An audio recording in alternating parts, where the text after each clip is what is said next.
खाली हाथ आए और खाली हाथ वापस चले। जो आज तुम्हारा है, कल और किसी का था, परसों किसी और का होगा। तुम इसे अपना समझकर मग्न हो रहे हो। बस यही प्रसन्नता तुम्हारे दुख का कारण है।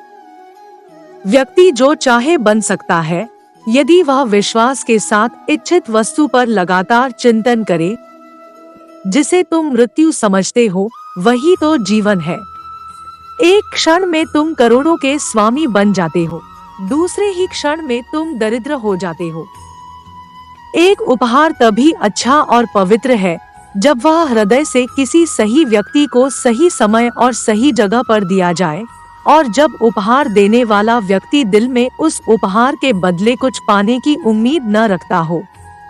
फल की अभिलाषा छोड़कर कर्म करने वाला पुरुष ही अपने जीवन को सफल बनाता है। तुम्हारा क्या गया जो तुम रोते हो? तुम क्या लाए थे जो तुमने खो दिया? तुमने क्या पैदा किया था जो नाश हो गया? न तुम कुछ लेकर आए, जो लिया यहीं से लिया, जो दिया यहीं पर दिया। जो लिया इसी भगवान से लिया, जो दिया इसी को दिया। सदैव संदेह करने वाले व्यक्ति के लिए प्रसन्नता न इस लोक में है, ना ही कहीं और।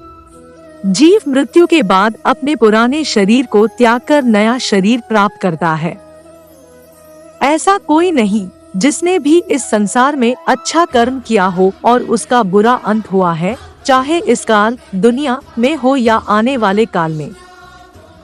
कर्म न करने से कर्म करना श्रेष्ठ है।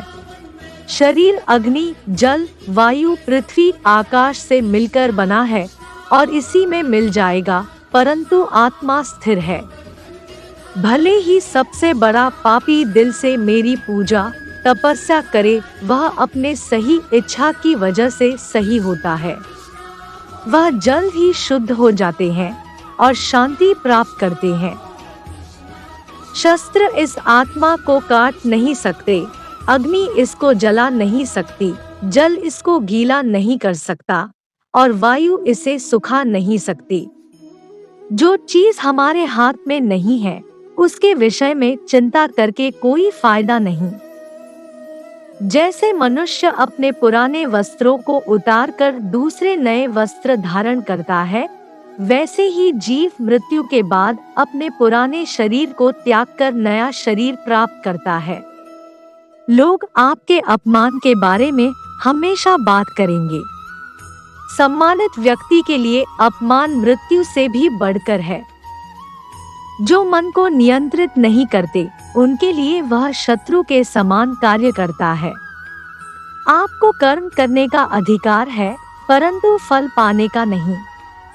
आपको फल पाने के लिए किसी भी क्रिया में भाग नहीं लेना चाहिए और ना ही आपको निष्क्रियता के लिए लंबे समय तक करना चाहिए। आत्मा ना कभी जन्म लेती है और ना मरती ही है। शरीर का नाश होने पर भी इसका नाश नहीं होता। आत्मा ना किसी को मारता है और ना ही किसी के द्वारा मारा जा सकता है। आपको ये वीडियो कैसा लगा हमें कमेंट में अपने सुझाव अवश्य दें। इसी तरह के और वीडियोस के लिए चैनल को सब्सक्राइब जरूर करें। आपका दिन शुभ हो। धन्यवाद।